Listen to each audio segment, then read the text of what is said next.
आप देख रहे हैं TNB। बिहार में ठाकुर का कुआं कविता पर सियासी टक्कर मचा है। इसे ब्राह्मण बनाम राजपूत की लड़ाई बताया जा रहा है। क्योंकि बिहार में कास्ट बड़ा ही सेंसिटिव इश्यू होता है, तो सभी सियासी दल अपने अपने हिसाब से डिफाइन करने में जुटे हैं। महिला आरक्षण बिल पर बहस के दौरान ठाकुर का कुआं नाम की कविता आरजेडी सांसद मनोज झा ने सदन में पढ़ी थी और अब बिहार में इसके बाद बवाल मचा हुआ है। कुल 54 शब्द और 19 लाइन की कविता पर बिहार में सियासी संग्राम मचा है। समाज में अपर कास्ट कही जाने वाली दो जातियों के सांसद और विधायक आमने सामने हैं। खास बात यह है कि दोनों एक ही पार्टी के यानी कि आरजेडी से ताल्लुक रखते हैं। ये बिहार की सत्ताधारी दल है। राष्ट्रीय जनता दल खुद को पिछड़ों की हितैषी बताती है, मगर पूरा विवाद सवर्ण जाति से जड़ा हुआ है। ऐसे में सवाल उठता है कि वो कौन सी कविता है जिसे राजनेता अपने स्वार्थ के लिए इसी जातिगत भावना भड़काने तक पहुंचाना चाहते हैं। तो सबसे पहले उस कविता को जान लेते हैं। ये कविता जहां से ली गई है वो दलित निर्वाचित कविताएं हैं और इसका शीर्षक है ठाकुर का कुआं, जिसके लेखक है ओम प्रकाश वाल्मीकि। आइए उस कविता को भी आपको हम दिखाते हैं, जिस कविता के बाद बिहार में बवाल मचा हुआ है। चूल्हा मिट्टी का, मिट्टी तालाब की, तालाब ठाकुर का, भूख रोटी की, रोटी बाजरे की, बाजरा खेत का, खेत ठाकुर का, बैल ठाकुर का, हल ठाकुर का, हल की मुठ पर हथेली अपनी, फसल ठाकुर की, कुआं ठाकुर का, पानी ठाकुर का, खेत खलिहान ठाकुर के, गली मोहल्ले ठाकुर के, फिर अपना क्या, गांव शहर देश।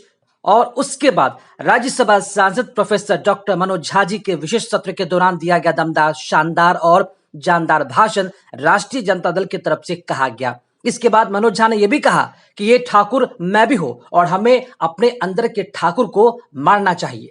बता दें कि गूगल में खोजने पर यह कविता आपको कहीं भी मिल जाएगी। इसी कविता को महिला आरक्षण पर बहस के दौरान आरजेडी सांसद मनोज झा ने सदन में 22 सितंबर को सुनाया था। इसके 5 दिन बाद आरजेडी के शिवहर से विधायक और पूर्व सांसद आनंद मोहन के बेटे चेतन आनंद ने सोशल मीडिया पर विरोध किया।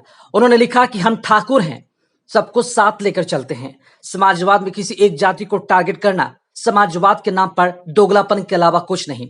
जब हम दूसरों के बारे में गलत नहीं सुन सकते हैं तो अपने यानी कि ठाकुरों पर अभद्र टिप्पणी बिल्कुल बर्दाश्त नहीं करेंगे। अब यह मामला पूरी तरह से सियासी हो गया है। विवाद बढ़ने के बाद लालू यादव की राष्ट्रीय जनता दल सांसद मनोज झा के साथ आ गई है। पार्टी ने सोशल मीडिया पर लिखा कि राज्यसभा सांसद प्रोफेसर डॉक्टर मनोज झा जी के विशेष सत्र के दौरान दिया गया दमदार, शानदार और जानदार भाषण पूरे मामले पर विधायक चेतन आनंद अकेले पढ़ते दिख रहे हैं। और इस पूरे मामले पर तो अब तो चेतन आनंद के पिता पूर्व सांसद आनंद मोहन भी आगे हैं।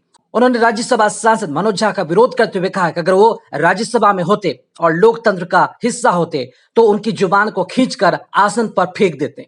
वैसे ठाकुर का कुआं कविता को दलित चिंतक कहे जाने वाले ओम प्रकाश वाल्मीकि ने सालों पहले लिखा था। तब से अब तक समाज काफी बदल चुका है। समाज में अब न तो ठाकुर का कुआं है और न ही पहले वाले दलित। हालांकि गरीबी जरूर है, मगर वो भी पहले जैसी नहीं है। इक्का दुक्का मामले को छोड़ दे तो समाज काफी आगे बढ़ चुका है, मगर राजनेता ठाकुर का कुआं जैसे चीजों में उलझाए रखना चाहते हैं ताकि उनकी सियासी दुकान चलती रहे। बता दें कि ठाकुर का कुआं कविता लिखने वाले ओम प्रकाश वाल्मीकि पश्चिमी उत्तर प्रदेश के मुजफ्फरनगर जिले के बरला गांव के रहने वाले थे। 30 जून 1950 को जन्मे ओम प्रकाश की 17 नवंबर 2013 को कैंसर से देहरादून में मौत हो गई। आपको बता दें कि इस पूरे मामले पर आरजेडी सुप्रीमो लालू प्रसाद यादव का भी बयान सामने आया है। लालू प्रसाद यादव ने खुलकर आरजेडी सांसद मनोज झा का समर्थन कर दिया। लालू यादव ने मनोज झा के समर्थन में कहा कि उन्होंने कुछ भी गलत नहीं कहा है, वो विद्वेष नहीं फैलाना चाहते, वो राजनीतिक रूप से विद्वान व्यक्ति हैं। वहीं चेतन आनंद को लेकर लालू प्रसाद यादव ने कहा कि उनकी बुद्धि ही कितनी है। उधर भोजपुर जिले से बड़हरा विधानसभा से बीजेपी के विधायक राघवेंद्र प्रताप सिंह ने मनोज झा को लेकर गुरुवार को बड़ा बयान दिया।